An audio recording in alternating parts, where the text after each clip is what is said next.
It began with a man who had nothing left to lose, a dog who refused to die, and 3 puppies struggling to live through the cold.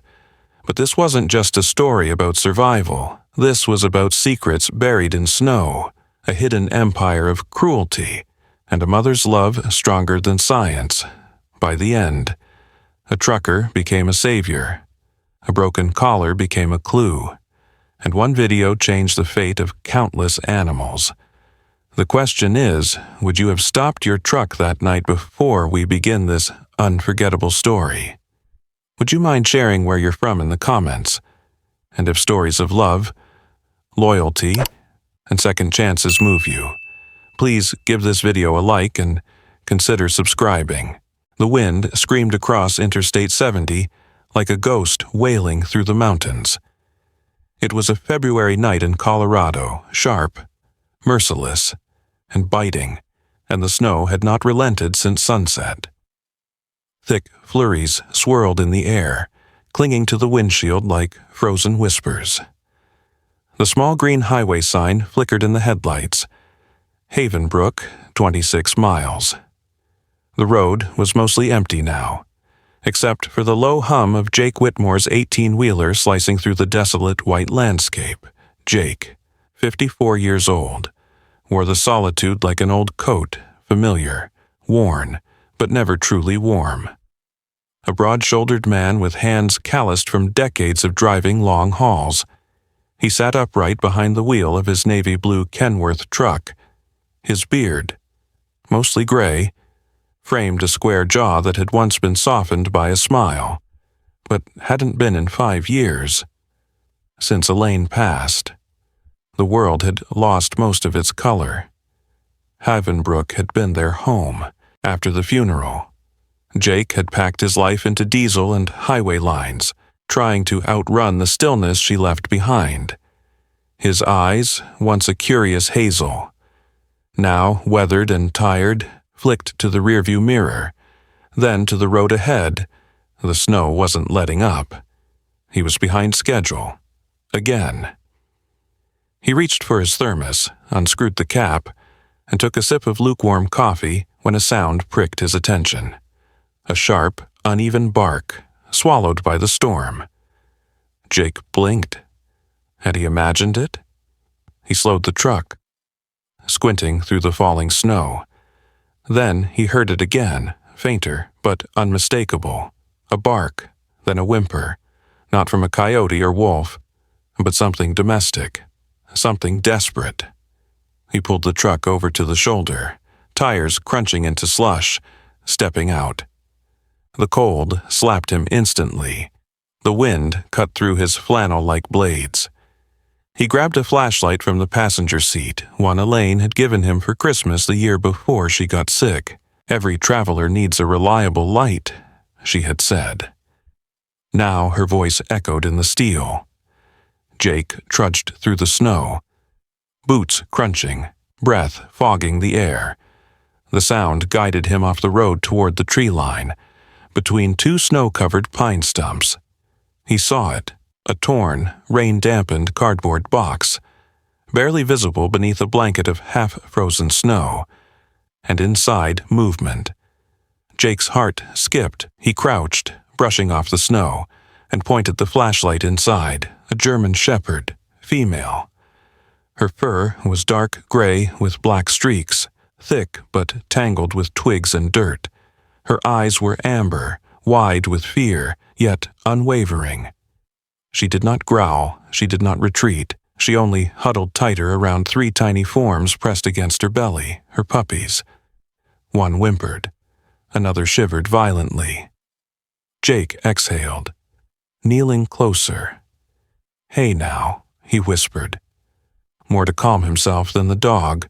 "What on God's earth are you doing out here?" The dog didn't move. Her body trembled, but her gaze held his, fierce and maternal. She was roughly 6 years old by Jake's guess, leaner than she should have been, but not wild.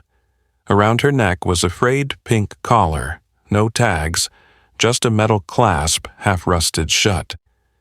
He reached into his coat pocket and pulled out a granola bar, unwrapped it with stiff fingers, and slowly held it out. "You hungry, girl?" The shepherd sniffed. Her nose twitched cautiously.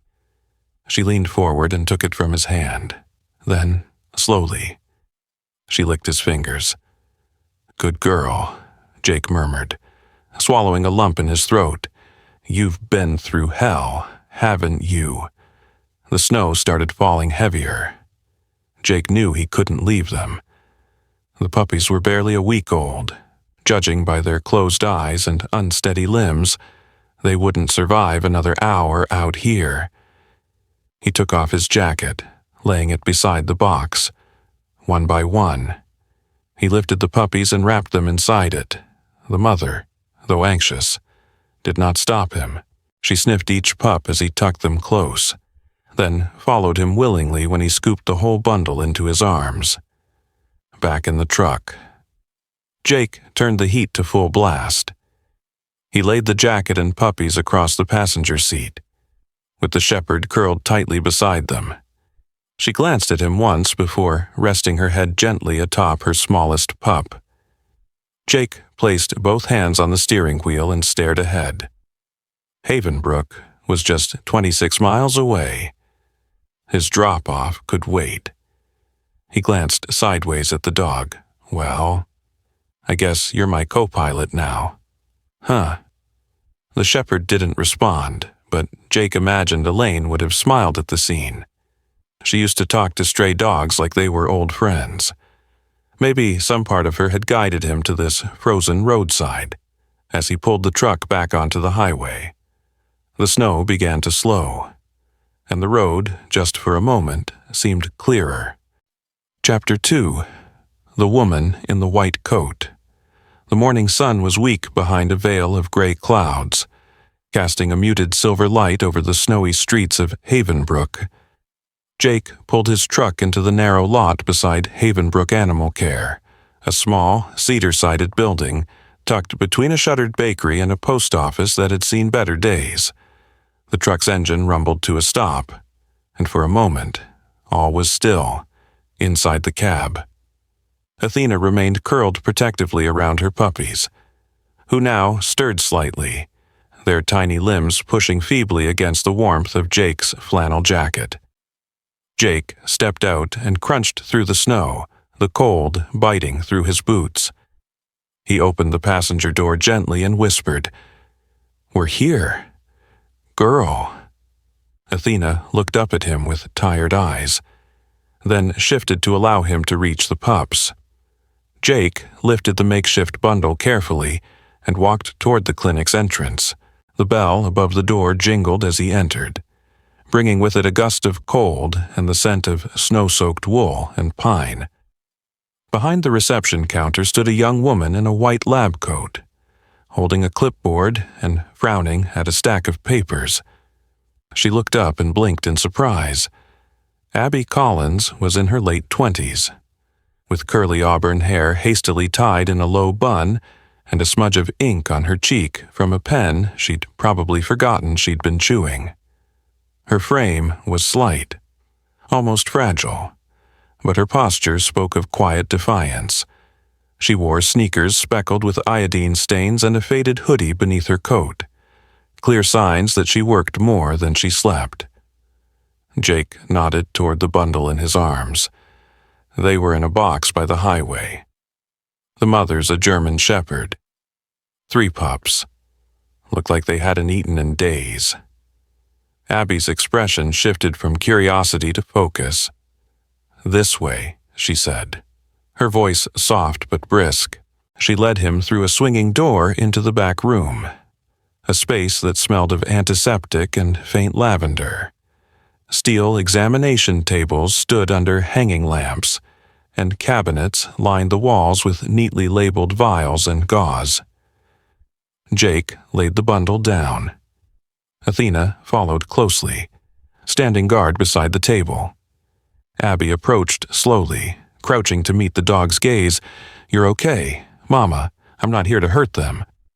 Athena didn't growl. She didn't have the energy, but her stance was rigid, protective. Abby reached into a drawer, pulled out a latex glove. and offered her hand. Athena sniffed it, then stepped aside. Just enough. As Abby examined the first puppy, her brow furrowed, she gently palpated its shoulder, then turned it slightly to look along the spine. "That's odd," she murmured. She moved on to the second, then the third. All had similar marks, barely visible punctures, clean and precise, along the neck and abdomen. Jake stood quietly nearby, arms crossed, concern tightening his face. "What is it?" Abby peeled off her gloves. "They've been injected with something. Possibly more than once. The placement is too uniform to be accidental, but these aren't vaccination sites." Jake's jaw tightened. "You're saying someone did this on purpose?" "Yes," Abby replied. "And recently." She walked to her desk, opened a file, and scanned a chart with a pen tapping absently. Her mind was racing, but not only because of the dogs. A memory stirred 5 years ago, when she was fresh out of vet tech school. She'd taken a job at a research facility in Denver, eager, idealistic, and naive. It took her months to realize what they were doing. Unauthorized trials on stray cats, testing medications without proper clearance. One of those cats, a gray tabby she'd secretly named Milo, had bonded with her. When the facility was exposed and shut down, Milo disappeared in the chaos. She'd never forgiven herself for not taking him that night. Abby closed the file and turned to Jake. "This isn't just neglect, someone's experimenting. These puppies may be part of something bigger. We need to run blood tests." Jake frowned, nodding slowly. "Do what you have to, I'll cover it." Abby glanced at him. "That's going to be expensive. We might need to send samples to Denver." I said, "Do it." She studied him for a moment, reading something quiet in the way he stood. Grief. Maybe. Or perhaps the same guilt she felt. She nodded. "Okay, Athena," sensing a lull in the tension. Laid her head on the edge of the table, eyes watching every move. One puppy squeaked softly and wriggled into her fur. Abby gently inserted a needle into the pup's front leg, drawing a vial of blood. Athena flinched but didn't interfere. A few moments later, the clinic door opened again. A man walked in, shaking snow off his coat. He had a worn leather messenger bag and carried a camera with a cracked lens cap. He was tall, mid-30s, with scruffy hair and a thoughtful face half hidden behind thick black glasses. His name was Ethan McCall, a freelance journalist known around Havenbrook for sniffing out stories others ignored. "Snow's thick out there," he said to no one in particular, then spotted Jake. "You're the guy with the truck." "Right." Jake turned. "Yeah." Ethan stepped forward. "I'm following up on a tip. Word is, someone dumped a litter on the highway. Thought it might connect to a piece I'm writing about illegal breeding rings." Abby blinked. "Already? That was this morning." Ethan shrugged. Havenbrook gossip moves fast. Abby exchanged a glance with Jake, then motioned Ethan closer. "You might want to see this," she said, holding up the scan from her portable X-ray machine. These puppies weren't just dumped, they were altered. Ethan leaned in, adjusting his glasses. "That looks like subdermal tagging." "Possibly," Abby replied. "And the marks are too precise, could be linked to pedigree experimentation." Jake sighed, rubbing the back of his neck. "What kind of person does this to puppies?" Ethan pulled out a small notepad, his reporter instinct already spinning. Someone with money to make and no conscience. Abby returned to her desk to print out records for the lab. She paused, hand resting briefly on the drawer where she kept Milo's old collar. She hadn't opened it in years. "Maybe," she whispered. "It's time to do more than feel sorry." The snow had finally stopped falling by mid-morning, but the sky remained a cold sheet of pewter over Havenbrook. The town moved at a hushed pace, coffee shops slowly filled, gas station pumps hissed to life, and the occasional delivery truck passed by on Main Street, tires crunching over slush, inside the Havenbrook Animal Care Clinic. However, the air was tense. Jake stood near the window, arms folded, eyes scanning the quiet street. He hadn't said much since Abby had shown him the test results and the needle punctures on the pups. Athena lay on a padded blanket in the corner, watching her puppies who now slept in a heated pen nearby.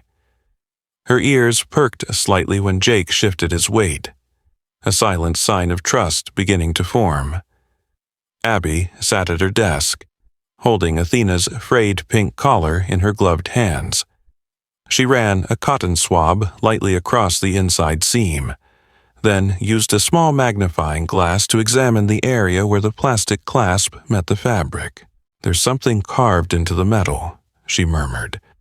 Jake stepped closer. What kind of something? Abby turned the collar so he could see, near the base of the clasp, nearly worn away by time and weather, was a shallow engraving, a crescent moon intersected by a jagged line, and beside it, the number 74.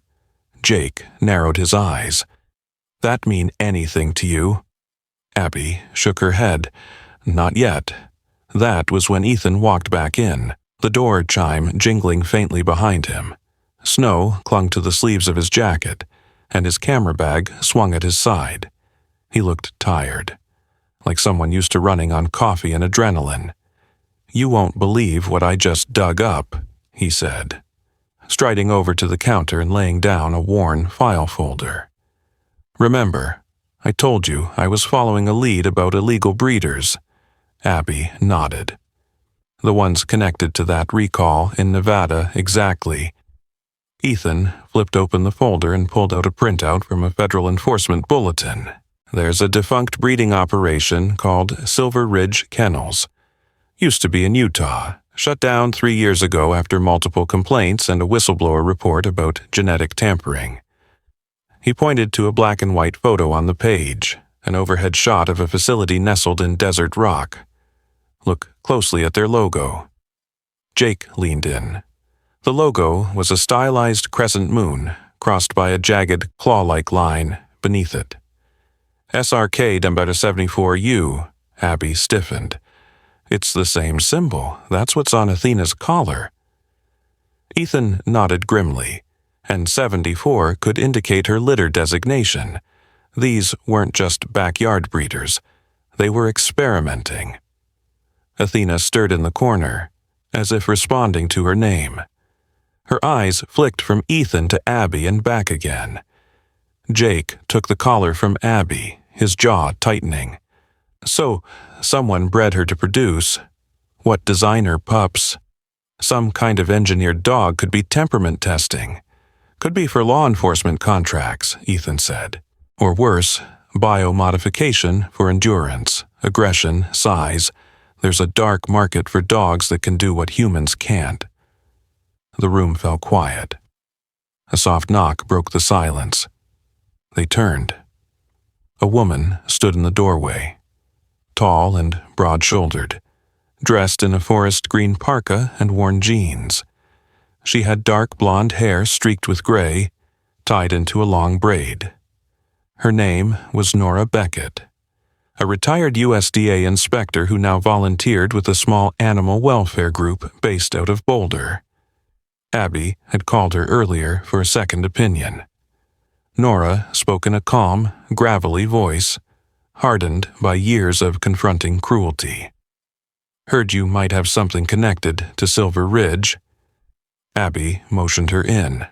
"Take a look." Nora crossed the room in long strides, examining the collar and the pups. She didn't speak right away. She was the kind of woman who measured everything twice before opening her mouth. Finally, she exhaled. "That mark, they used to brand it into the crates, too. I've seen it." Jake frowned. "Why wasn't the place shut down permanently?" "Oh, it was," Nora said, voice bitter. "But they just pop up again under new names. One of their owners was indicted, but the rest disappeared. Some say they moved operations underground, kept the same vet staff, same handlers. That would explain the uniform injection sites," Abby muttered, as if on cue. Athena stood up and walked slowly toward Jake. She rested her head against his leg, her eyes tired but steady. Jake placed a hand gently on her head, and she leaned into his touch. Ethan was scribbling in his notebook when he paused, his brow creasing. "Someone took photos through the window earlier. I thought it was just a nosy local. But he left fast. Black coat, phone out, didn't ask questions." Jake turned. "When, about 15 minutes ago." Nora straightened. "If they're watching, that means they know this dog survived. And they may try to take her back, or worse. Silence the evidence." Abby felt a cold knot twist in her stomach. She looked at Athena, who now sat between Jake and the table like a sentinel. "We need to move them somewhere safe." Jake nodded.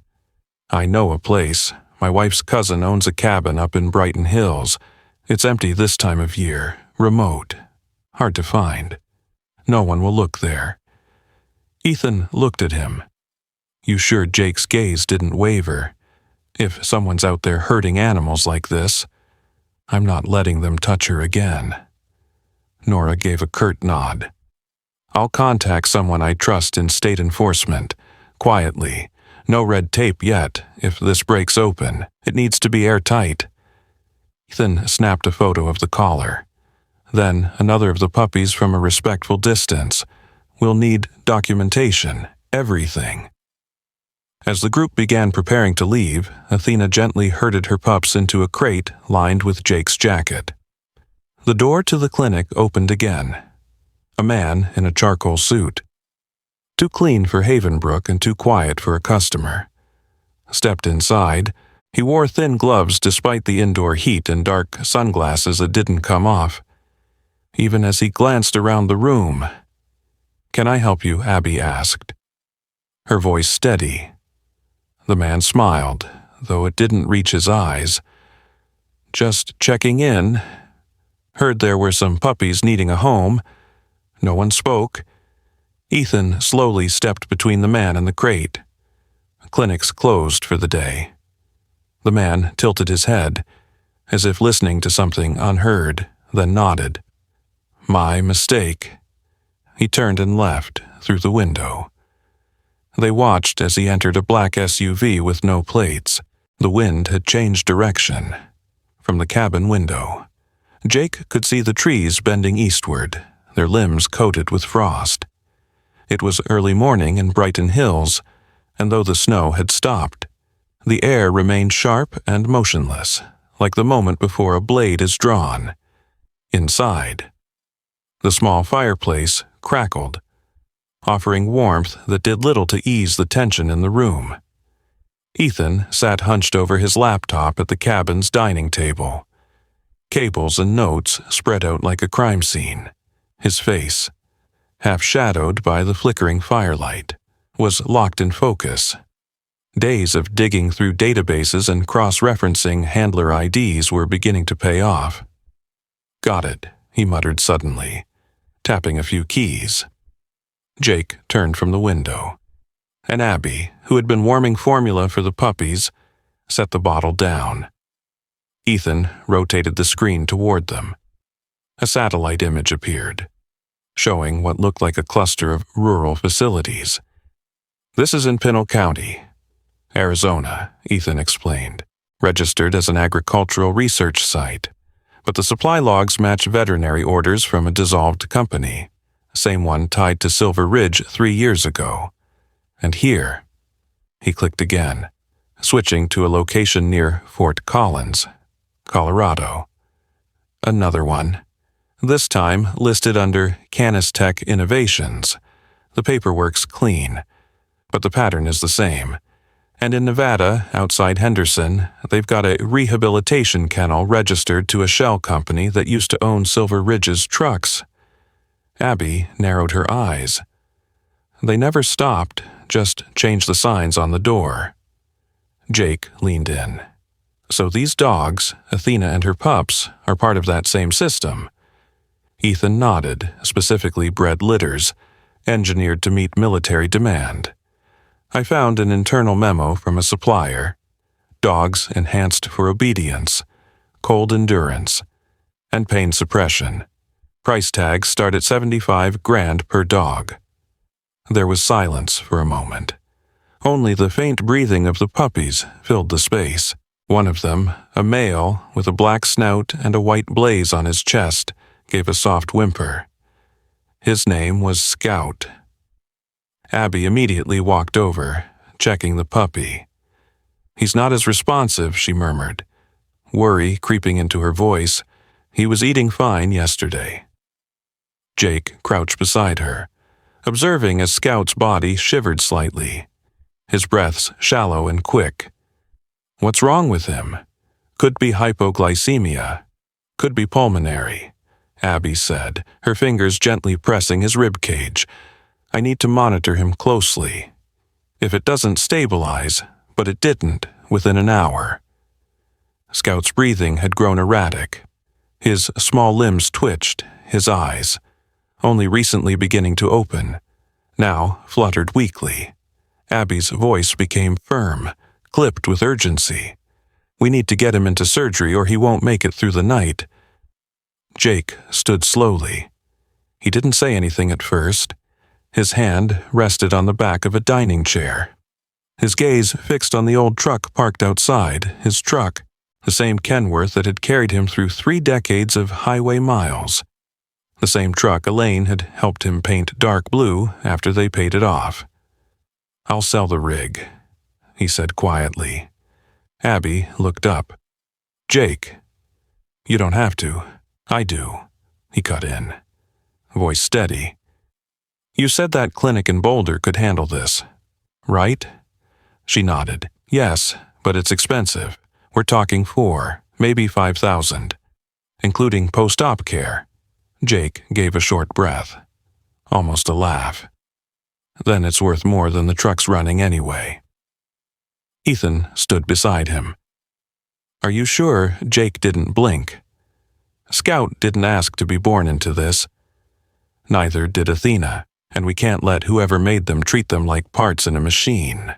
While Abby prepared Scout for emergency transport, Ethan opened his laptop once again. "People need to know the truth," he said, "and they need to see it now." He began cutting together the footage he'd captured over the past days, Athena curled around her puppies, the x-rays of the injection sites, the markings on the collar. He added voice-over narration, layered in documents and tracking maps, all under one title, The Dogs They Engineered. Inside the hidden world of Silver Ridge, the video uploaded to his independent channel at 3:17 p.m. Within minutes, the numbers began to rise, hundreds, then thousands of views, shares climbed, comments flooded in, shock, outrage, disbelief. By the time Jake's truck disappeared down the snowy road toward the nearest buyer, the world had already begun to listen. The cabin in Brighton Hills was quieter now, no longer filled with the tension of a desperate race against time. Scout slept soundly on a thick fleece blanket beside the fireplace, his breathing steady, the faint scar from his emergency surgery barely visible beneath his thickening coat. Outside, a new layer of snow covered the path leading down to the road, a road that would, in time, carry him somewhere far from where his story began. Ethan's video had reached 1 million views within 48 hours. News anchors across the country repeated words like biotech abuse, military-grade breeding, and Silver Ridge scandal. Photos of Athena and her pups filled the screens, their image becoming a symbol not just of cruelty, but of resilience. Abby had barely slept since the video went live. Her phone buzzed constantly, rescue groups reaching out, anonymous whistleblowers sending tips, and families reporting similar collar markings on abandoned dogs. She handled them all with a calm efficiency that belied the storm she carried inside. Sitting at the small cabin table, she scrolled through a new message. USDA just raided a Pine Grove facility in Nevada. She said aloud, 23 dogs, all marked. 2 were pups from an earlier experimental line, same identifiers as Scout. Jake leaned against the counter, sipping coffee from a chipped ceramic mug. His beard was fuller now, streaked with more white than gray, and his clothes smelled faintly of pine smoke. They finally shut it down. 3 sites in total, Ethan said from his corner, where a bundle of charging cables and camera gear lay scattered. Silver Ridge, Pine Grove, and an offshoot called Vestin Biotics in Arizona, all operating under the same shell corporations. The feds are calling it the largest illegal breeding bust in the past 2 decades. Jake glanced toward Scout, who now lifted his head and tilted it at the sound of his name. Guessed a little guy blew the whole thing wide open. Athena, regal and alert, rested nearby. Her coat had regained its luster, a deep gray brushed with gold under the morning light. She rarely left Scout's side, even now. She patted gently across the wooden floor, nuzzling his ear with the gentleness only a mother could give. A few days later, a convoy of animal rescue trucks arrived in Havenbrook. At the center of it all was Sarah Keller, director of Northwest Rescue Initiative. Sarah was a tall, strong-featured woman in her early 60s with silver curls and sharp green eyes. She carried herself like someone who had spent her life walking through fire to protect the vulnerable, a former litigation lawyer. She had traded courtrooms for kennels after losing her only son, a Marine, to PTSD. Her grief became fuel, her mission personal, when she met Jake. She offered a handshake and a smile that was firm, not soft. "You're the man who saved a family," she said, and got the country to pay attention. Jake chuckled modestly. "I just stopped my truck." Sarah looked him square in the eyes. "Sometimes. That's enough to change everything."